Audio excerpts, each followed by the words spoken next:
For our first project on this channel, I want to create a cradle for these two electric screwdrivers. These are my favorite electric screwdrivers. What do you think? I think we should 3D print something so it could go on this wall since it's kind of bland. You thinking like that? Yeah. I like this idea. Okay, let's go and get that done. Let's start with our 100 first. So we're at about 100. And we're going to go about here. And then this angle is somewhat important because this is the angle it's going to be leaning in. Okay, so we'll measure that in just a bit. And then it'll meet here. Okay, so I said that this angle is important because I think this should match the lean angle, right? So if it's, so you can actually set that now here in the dimension tool. You can grab this and that, and then just decide how big you want that angle to be. 25 plus 90 is 115. All right, so here to here is about 100. And then here to here, like that, we said that would be around, now it's starting to look a little bit like what I had in mind. We know we want to be about 70 out. So what I'm going to go ahead and do is I'm going to create two planes. We're going to go from the top plane and we're going to offset about 70, which is where we want to be. Okay, so now you notice we now have another plane here. In order to do this angle here, so that this angle is like 25 degrees, if this is 100, what does this have to be for this angle to be 25 degrees, right? The way we can figure that out, opposite over adjacent is actually tangent. So tangent of 25 equals question mark over adjacent is really what we want to find out, okay? So this is 31, okay? Which basically means this is the remainder of that. So that would be 69. Okay, so then what we can do is we can go up here to 69, here 29, here however much we need to go, and here however much we need to go. And then, so we'll now set our measurements. So this was 69, this was 29. And then the key here is this angle, and that'll fix everything. So that needs to be 115. Perfect. So that's basically a smaller version of that now. And I think that's good. So if you look at them now side by side, you have this. So now we're going to use loft. So we use essentially this one and then this one. Yeah, look at that. And then what's really incredible is that we don't have to design the other side because we can simply click mirror and say entities to mirror is this. And then we want to mirror it against this top plane. Oops, this top plane. So now we have our shape, and it's this really cool looking shape. Now you notice like the process is a little bit organic, and we don't really know if this is going to work or not, right? It'll print really well. This shape so far will print absolutely flawlessly. But we haven't put the holes in it yet, and that's what we're going to do next. All right, so somewhere around here, we want a hole that goes down quite a ways into the cavity of this thing. So how do we do that? We could do a 3-point plane. So it takes 3 points to define a plane, right? Because 2 points to define a line, 3 points to define a plane. All right, so now it looks like we're successful. So we can do this 3-point plane. And you notice this 3-point plane now is giving me a place where I can actually work from. I really like 36 for this. 36. All right, I like that. Okay, So now we just want to extrude straight down. And we want to remove material in the opposite direction. So like that. So if we do 42, oof, we just came out of the back end of this box. So let's not go 42. Let's do 38.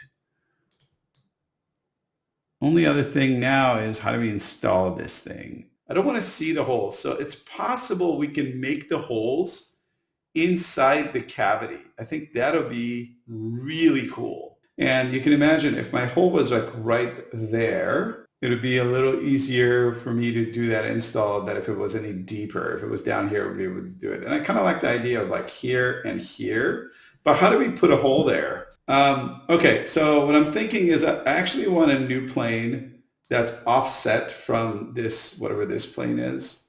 This is our right plane. So let's go ahead and create a plane that's offset from, it's an offset from our right plane, but it's actually this other way.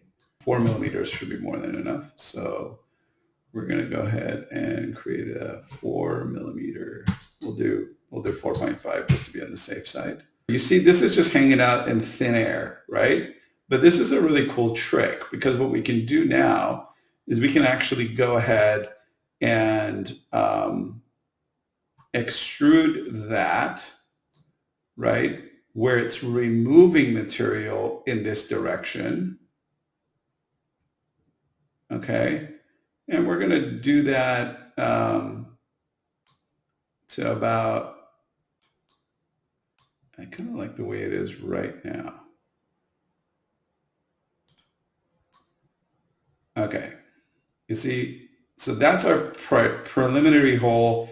That's where our screw is going to go in, but it doesn't come out the other side yet, right? So what we're going to do is we're actually going to go in here and we're going to sketch now on the surface of this circle.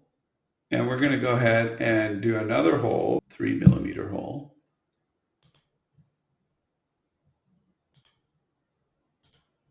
So that would be 3. You know, I might do 2.5. So you should have your screws in mind before you arbitrarily assign these numbers. Okay, so I think I'm going to use these screws here. And if we measure with our calipers, or first make sure we're at 0 here, we are. And if we measure with our calipers, looks like we've made a colossal mistake. This plane is, so this needs actually to be, maybe say 9. It actually needs to be 9. And then, so it'll resize everything for us. And then over here, 4.9 I think is enough.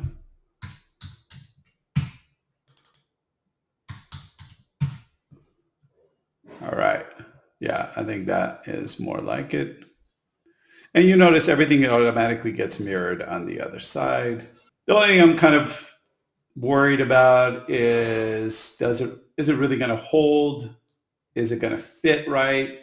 And whatnot. Now you could obsess over that kind of thing for hours, or you could just print it in like an hour and see how it turns out. Now, the nice thing with this shape is it may not need any support. So it prints like that. And I don't think we're going to need any supports in this direction because those circles are smart enough. They'll kind of small enough. They'll kind of support themselves. I mean, the holes. Let's slice this thing. So I'm just going to go to print, select that PETG, and I'm going to go ahead and click send, and that will begin the print process.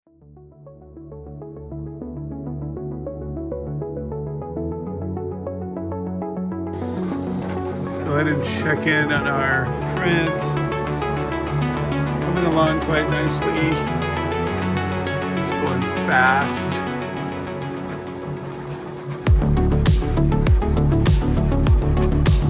good.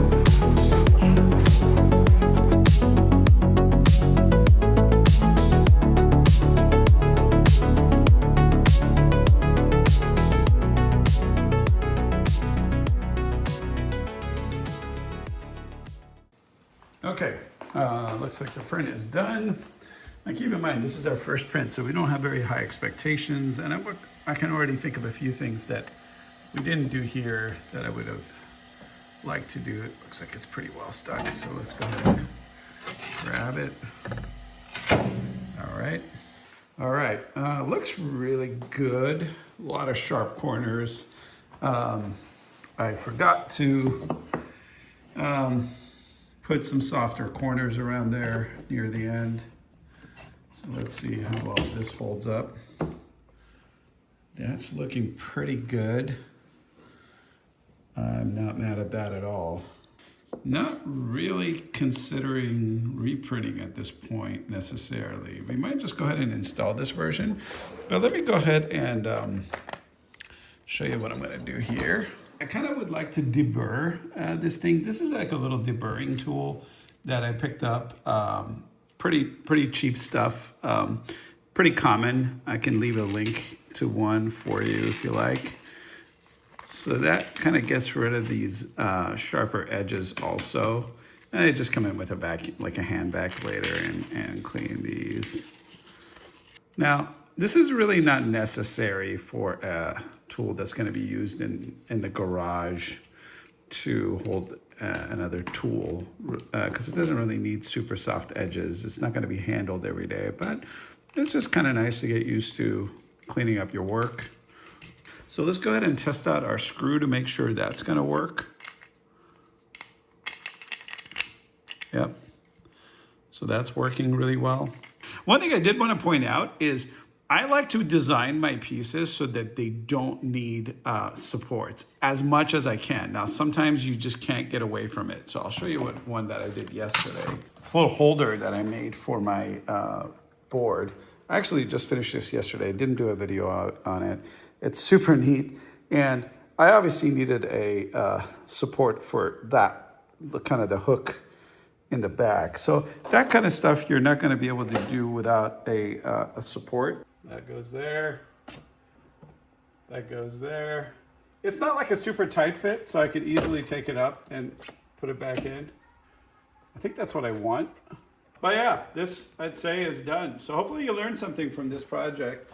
And we don't always get lucky and get things right on the first try. I wouldn't really call this like a perfect design just yet. Look over there.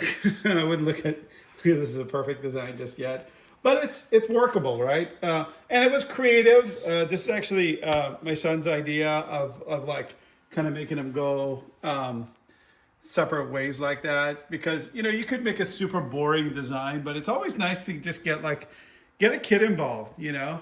Have him give you some ideas. And don't immediately say no, because they'll come up with like funky ideas like this. And it was initially my first response was like, no, I actually want something that attaches in here. But then I do have all this unused space, and this is actually a really great spot for me to grab this tool from rather than rummaging through there for it. And it goes back quite nicely. There's always ways to improve things, guys. Don't let that stop you. Don't let perfect be the enemy of good enough. This is good enough. And the best place to start with your 3D project is just wherever you are. Start with something. Print it. Go ahead and print it. Don't wait until it's perfect to print it. Just print it, and then you'll notice that sometimes it's just good enough the way it is. Right, Grant? Yeah, sometimes it's just good enough the way it is. Yeah, I hope you enjoyed this one. We're gonna just live with it for a little while, and if we don't like it, maybe we'll reprint it in a different way. I just need to come in with an eraser and delete those little erase those little marks that I made on the wall. But yeah, thanks for tuning in, guys. See you in the next one.